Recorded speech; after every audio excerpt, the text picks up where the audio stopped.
স্বাগতম দর্শক আরেকবার জামাজ বয়েসে। দর্শক, একটা কথা আছে যে সরকারি দলে থাকলে ক্ষমতা থাকে, কিন্তু সেই ক্ষমতাও যে অসীম নয় এবং জনতার প্রতিনিধির মুখে সেটা খান খান হতে বাধ্য, সেটাই আজ প্রমাণিত হয়েছে অনেকগুলা জেলায়। এক সময় আপনাদের মনে আছে, এই ছাত্রলীগের নেতাকর্মীরা, আমরা পত্রিকায় নিউজ পড়তাম, তারা বিশ্ববিদ্যালয়ে হেঁটে যাবার সময় অন্য সংগঠনের নেতাকর্মীরা তাদেরকে সালাম না দিলে নাকি তাদের কান ধরে উঠবস করাতো। হলে হলে সাধারণ ছাত্রছাত্রীদেরকে তাদের বৈধ সিট থেকে উৎখাত করে তারা সেখানে এসে রাত্রি যাপন করত এবং তারা অনেকটাই নিজেদের এক এক ধরনের দলীয় আধিপত্য এতটাই বিস্তৃত করেছিল যে অন্য দলের বা মতের কাউকে থাকতেই দিত না। কিন্তু পরিস্থিতি যে অত্যাচারীর শাসন ব্যবস্থা যে কখনোই স্থায়ী হয় না, তারই অন্তত কিছুটা হলেও প্রমাণ পাওয়া গিয়েছে গতকালকে এবং আজকে।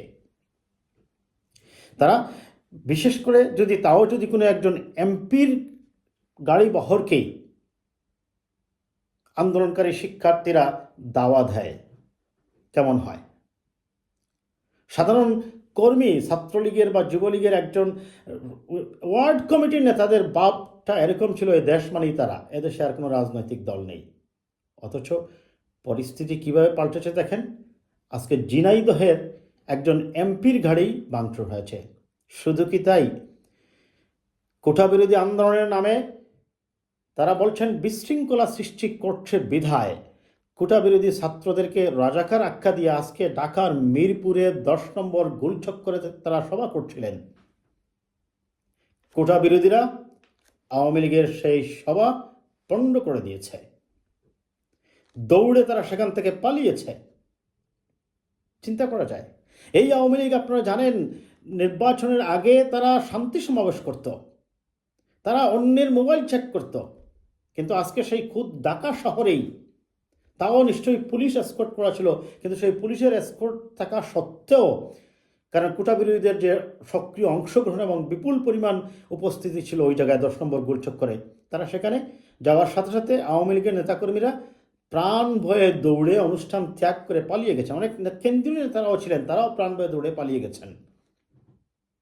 ইতিহাস বড়ই নির্মম।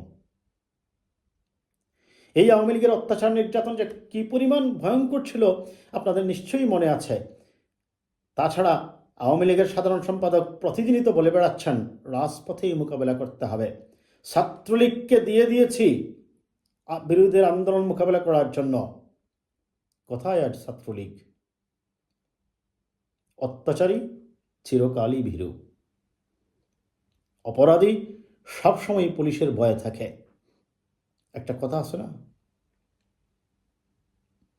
এই ওবায়দুল কাদেররা, এই আওয়ামী লীগ যে কীভাবে মানুষকে নির্যাতন করেছে, ছাত্রলীগ যে কতটুকু অন্যায় করেছে।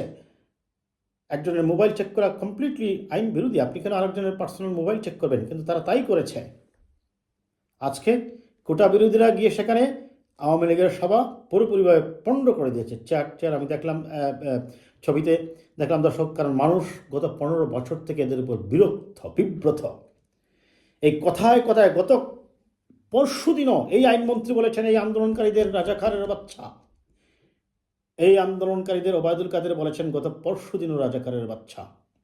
প্রধানমন্ত্রী বলেছেন আর রাজাকারের বাচ্চা। কিন্তু গতকাল থেকে তাদের সুর নরম হওয়া শুরু হয়েছে। আজকে এসে তারা বলেছেন আলোচনা করতে আমরা আগ্রহী, যখন তারা চাইবে আমরা তাদের সাথে আলোচনা করব। ছাত্রলীগ দিয়ে মোকাবিলা করতে পেরেছেন, পারেননি। তারপরে পুলিশ দিয়ে চেয়েছেন, তাও পারেননি। এখন আলোচনার আহ্বান জানাচ্ছেন। আজকে এমপির গাড়ি আমরা একটু দেখি দর্শক, এটা খুব সংক্ষেপেই দেখি।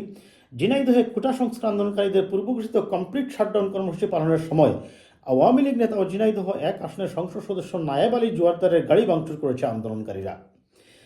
এ সময় শৈলকুপার গাড়াগঞ্জ বাস স্ট্যান্ডে সংঘর্ষে হাবিবুর রহমান হাবিব সহ বেশ কিছু নেতাকর্মী আহত হন বলে এমপির ঘনিষ্ঠ সূত্রগুলো দাবি করেছে। প্রত্যক্ষদর্শী জানান, বেলা 11টার দিকে কোটা সংস্কার আন্দোলনকারীরা কমপ্লিট শাটডাউন কর্মসূচি সফল করতে ঝিনাইদহ কুষ্টিয়া সড়কে অবস্থান নেন। এ সময় এমপি নায়েব আলী জোয়ারদার ঝিনাইদহ শহর থেকে নির্বাচনী এলাকা শৈলকুপায় যাওয়ার সময় গাড়াগঞ্জ বাজারে পৌঁছালে কোটা বিরোধী শিক্ষার্থীদের সামনে পড়েন। এ সময় এমপির গাড়ি আটকে দিয়ে ব্যাপক ভাঙচুর করে আন্দোলনকারীরা। এ সময় এমপি অক্ষত অবস্থায় নিরাপদে স্থানে চলে যান। আন্দোলনকারীরা গাড়াগঞ্জ বাজারের পাশে যুবলীগ নেতা শামীম হোসেন মোল্লার আলিশান বাড়িতে ইটপাটকেল নিক্ষেপ করে এমপি নায়েব আলীর সফরসঙ্গী তুষার হোসেন এ খবর নিশ্চিত করেছেন।